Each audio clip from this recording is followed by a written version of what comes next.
नमस्ते दोस्तों, हमारे special session HCS PT exclusive में आज हम बात करेंगे इंडियन पॉलिटी की। इंडियन पॉलिटी में आज हम बात करेंगे भारत में पंचायती राज व्यवस्था से संबंधित कुछ इंपॉर्टेंट क्वेश्चन जो लगातार डिफरेंट स्टेट पीसीएस में और हरियाणा HCS में आ चुके हैं। हम आपको बता दें, इससे पहले हमारे लेक्चर 8 में हमने बात की थी पंचायती राज की।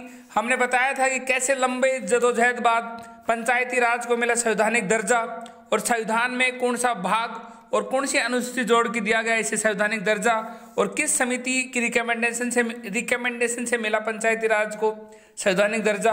और दो सरकार, राजीव गांधी सरकार और वीपी सिंह सरकार फेल होने के बाद नरसिम्हा राव सरकार ने दिया इसे किस तरह संवैधानिक दर्जा। हम आपको बता दें, ये सब हमारी वीडियो लिस्ट में आप जाके हमारे लेक्चर 8 में इंडियन पॉलिटी में आप देख सकते हो। आज हम बात करेंगे इससे संबंधित कुछ इंपॉर्टेंट क्वेश्चन जो लगातार डिफरेंट एग्जाम में आते रहते हैं। प्रश्न 1, निम्न में से किस समिति की सिफारिशों के आधार पर भारत में पंचायती राज का उदय हुआ था? यानी पंचायती राज का उदय किस समिति की सिफारिश से हुआ था? पुंछी समिति, बलवंत राय मेहता समिति, सिंघवी समिति, निम्न में से कोई नहीं।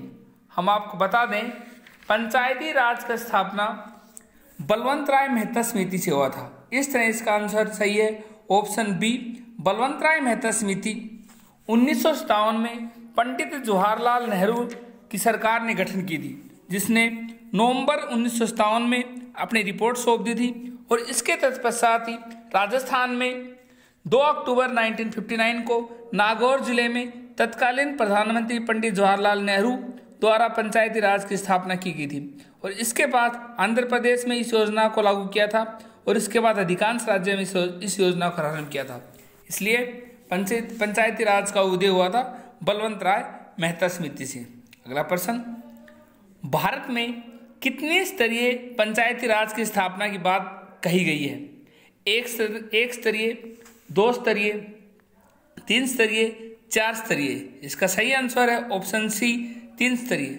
हम आपको बता दें, भारत में 3 स्तरीय पंचायती राज की स्थापना की व्यवस्था की गई है, लेकिन एक समिति जिसका नाम है अशोक मेहता समिति, जिसे 1977 में जनता पार्टी की सरकार ने अशोक मेहता की अध्यक्षता में पंचायती राज संस्थाओं पर एक समिति को गठन किया। इसने अगस्त 1978 में अपनी रिपोर्ट सौंपी और देश में पत्नोमुख पंचायती राज पद्धति को पूर्ण जीवित और मजबूत करने हेतु 132 सिफारिश दी। इसी में एक सिफारिश थी 3 स्तरीय पंचायती राज पद्धति को द्विस्तरीय पद्धति में बदलना चाहिए। हम आपको बता दें, बाकी ये सिफारिशें लागू नहीं हुई, जनता पार्टी की सरकार गिर गई। इसका आंसर तो यही होगा सी, 3 स्तरीय। बाकी एग्जाम में एक क्वेश्चन आ जाता है कि किस समिति ने 2 स्तरीय पंचायती राज की बात की थी, तो उसका आंसर होगा अशोक मेहता समिति। अगला प्रश्न, निम्न में से किस अनुच्छेद का संबंध पंचायती राज से है? अनुच्छेद 243, अनुच्छेद 324, अनुच्छेद 124, अनुच्छेद 73। इसका सही आंसर है ऑप्शन ए, आर्टिकल 243। हम आपको बता दें, आर्टिकल 243 में पंचायती राज के बारे में है। आर्टिकल 243 और 243 के उपखंड या सब क्लॉज में पंचायती राज के बारे में डिटेल से दे रखा है, और ये पार्ट 9 में है, जो कि 73वें कॉन्स्टिट्यूशनल अमेंडमेंट से जोड़ा गया था। हम आपको बता दें, अगला प्रश्न, भारत में पंचायती राज व्यवस्था को लाने के पीछे मुख्य उद्देश्य क्या था? राजनीति की अपराधीकरण को रोकना, गांवों का विकास करना, सत्ता का विकेंद्रीकरण, जनमानस को राजनीति से जोड़ना, चुनाव के खर्च में कमी करना। हम आपको बता दें, इसका उद्देश्य था ऑप्शन सी, सत्ता के विकेंद्रीकरण यानी डिसेंट्रलाइजेशन कर जनमानस को राजनीति से जोड़ना। इस तरह इसका ऑप्शन है ऑप्शन सी। अगला प्रश्न, 73वां संविधान संशोधन में कौन सी अनुसूची को संविधान में जोड़ा था?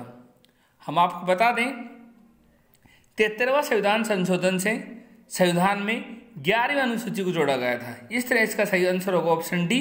जब हमारा संविधान बना, संविधान में 8 अनुसूची थी। उसके बाद पहला कॉन्स्टिट्यूशनल अमेंडमेंट से 9वीं अनुसूची जोड़ी गई, उसके बाद 10वीं अनुसूची जोड़ी गई, और उसके बाद 73वें और 73वें और 74वें संविधान संशोधन से 11वीं और 12वीं में पंचायती राज के बारे में और 12वीं में नगरीय स्थानीय स्वशासन से संबंधित है। इस तरह इसका आंसर का सही आंसर होगा ऑप्शन डी, 11वीं अनुसूची जोड़ी गई 73वें संविधान संशोधन से। इसमें अगला प्रश्न, ग्राम सभा के संबंध में कौन सा कथन सही नहीं है? ग्राम सभा में गांव स्तर पर गठित पंचायत क्षेत्र में निर्वाचक सूची में पंजीकृत व्यक्ति होते हैं। ये पंचायत क्षेत्र में पंजीकृत मतदाताओं की एक ग्राम स्तरीय सभा है। इसकी शक्तियां विधानमंडल द्वारा निर्धारित की गई हैं। ये वही कार्य कर सकती है जो कि केंद्र सरकार ने बताए गए हैं। हम आपको बता दें, इसमें ऑप्शन डी गलत है, क्योंकि पंचायती राज एक स्टेट सब्जेक्ट है, इसलिए ये वही कार्य नहीं कर सकती है जो कि विधानमंडल द्वारा निर्धारित किए गए हैं, ना कि केंद्र सरकार द्वारा निर्धारित किए हैं। बाकी इसमें ए, बी, सी ऑप्शन तीनों कथन सही है, ऑप्शन डी गलत है। इसमें गलती पूछा था, इस तरह इसका सही मतलब इसमें यही पूछा था कि सही नहीं है, तो सही नहीं है ऑप्शन डी। अगला प्रश्न, पंचायती राज के संबंध में कौन सा कथन सही है? इसमें सही पूछा है। माध्यमिक और जिला स्तर के प्रमुखों के लिए प्रत्यक्ष चुनाव होते हैं। पंचायतों में लड़ने के लिए न्यूनतम आयु 18 वर्ष होनी चाहिए। पंचायती राज संस्थाओं का चुनाव निर्वाचन आयोग करता है। पंचायतों की वित्तीय समीक्षा के लिए 6 साल बाद वित्त आयोग की स्थापना की जाती है। हम आपको बता दें, इसमें सही है ऑप्शन सी, पंचायती राज संस्थाओं का चुनाव राज्य निर्वाचन आयोग करता है। हम आपको बता दें, ना कि केंद्र निर्वाचन आयोग, राज्य निर्वाचन आयोग जिसके अध्यक्ष की नियुक्ति और राज्य निर्वाचन आयोग की स्थापना राज्यपाल करता है। एक बार राज्य निर्वाचन आयोग चुने जाने के बाद उसे राज्यपाल भी नहीं हटा सकता, उसे फिर राष्ट्रपति हटा सकता है। बाकी राज्य निर्वाचन आयोग की स्थापना की पावर, शक्ति राज्यपाल के पास है। इस तरह इसका ऑप्शन सी सही है। आगे, पंचायतों में सभी स्तरों पर महिलाओं के लिए कितने पद आरक्षित होते हैं? 1/3, 1/2, 2/3, 1/4। इसका सही आंसर है ऑप्शन ए, 1/3। 1/3 मीन्स 1/3 पद सदस्य व प्रमुख दोनों के लिए महिलाओं के लिए आरक्षित होते हैं। अगला प्रश्न, निम्न में से कौन सा कथन सही नहीं है? भारत में पंचायती राज की स्थापना जवाहरलाल नेहरू ने की थी। मध्य प्रदेश में सबसे पहले पंचायती राज की स्थापना हुई थी। 73वां संविधान संशोधन 1992 में लागू हुआ था। तमिलनाडु ने द्विस्तरीय पद्धति अपनाई थी। हम आपको बता दें, इसमें ऑप्शन बी सही नहीं है।